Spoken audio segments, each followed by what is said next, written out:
अल्हम्दुलिल्लाहिल्लज़ी वहदा वस्सलातु अला मन ला नबिय्य बअदा। अम्मा बाद फ़ाऊज़ु बिल्लाहि मिनश शैतानिर रजीम। बिस्मिल्लाहिर रहमानिर रहीम। ज़ीनते मसनदे सदारत और अजीज तलबाए किराम, उन्वाने गुफ्तगू है रूहे सर सैयद से मुखातिब होते हुए कलंदरे लाहौरी का एक दिल सोज मिसरा कि छुपके है बैठा हुआ हंगामाए महशर यहाँ। आज के इस मुकद्दस ऐवान में मेरे ख्यालात इस मिसराए पुरसोज के गिर्द महवे तवाब इसलिए है कि बकौल मलकजादा मंजूर लखनवी चेहरे ये सारे शहर के गिरदे मलाल हैं। जो वतन का हाल है वही मिल्लत का हाल है।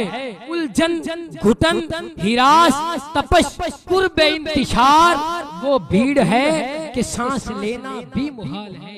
आवारगी का हक है हवाओं को शहर में घर से चिराग लेके निकलना मुहाल है, क्योंकि छुप के है बैठा हुआ हंगामाए महशर यहाँ।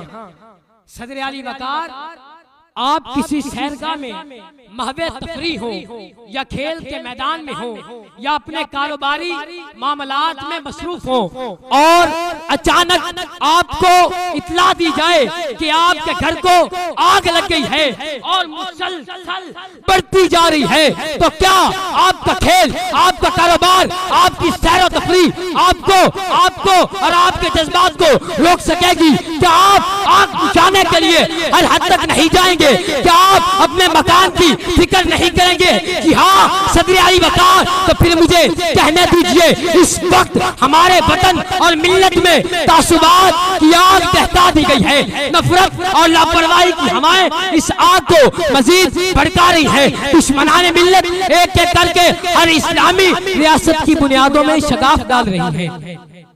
मुस्लिम मुआशरों को गैर अहम इख्तिलाफातों मसाइल में उलझाकर अपने मकरू अज़ाइम और इस्लाम अकूत झंडों से गाफिल कर रही है। अगर आपको अपना वतन अजीज है, अगर आपको अपना मिल्लती तशख़्ख़ुस बचाना है, अगर आपको अपनी मिल्लत का पास है, तो दौड़िए अपने घर, अपने वतन, अपनी मिल्लत की तरफ। छोड़िए अना पसंदी को, छोड़िए खुद परस्ती को, अपनी तमाम तर मसरूफियात पसे पुष्ट डाल दीजिए। हर लहजा, हर आन, हर घड़ी अपने वतन और कौम की फिक्र कीजिए। सदर आली वकार, जब अदालतों में इंसाफ बिकने लगे, बाजारों में दयानतदारी पायदार हो जाए, दरसगाहों में तालीम नापायद हो जाए, हकदारों के हकूक लुट जाए, माशरा इखलाकी बीमारी और कौम अमली बुज़दिली का शिकार बन जाए, जिस मुल्क में चोर पकड़े न जाए, कातिल आवारा फिरे, कातिल बेखौफ हो जाए, डाकू बेखौफ हो जाए, पूरे नौजवान इस्लाम फरोश और इस्लाम फरामोश हो रहे हो, बुजुर्ग जिंदगी के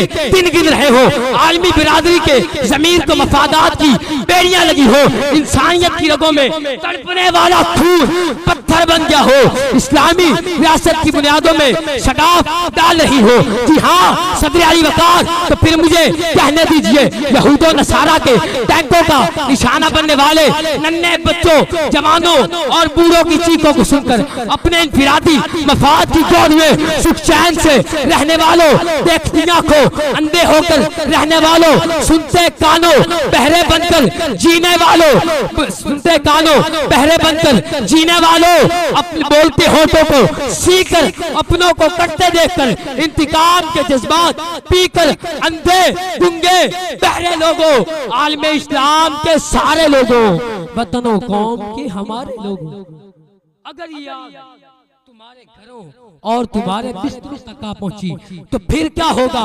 तुम्हारे कंधों पर तुम्हारे बाप, तुम्हारे भाई, तुम्हारे बेटे का लाशा होगा, या बहन, बेटी या माँ का जनाजा होगा। हर रोज जीवन मौत का तमाशा होगा।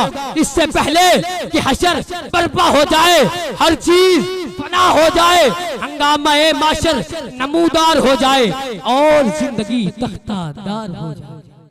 ए जवानाने वतन, रूह जमा है तो उठो, आंख इस माशरे नो की निगरां है तो उठो, खौफे बेहुरमतियो फिक्रे ज़िया है तो उठो, पासे नमू से नगराने जहां है तो उठो, उठो नकारे अफलाक बजा दो उठकर, एक सोए हुए आलम को जगा दो उठकर, एक हो एक के हंगामे माशर है यही, अरसाए जीस्त का हंगामे अकबर है यही, अरसाए जीस्त का हंगामे अकबर है यही। बस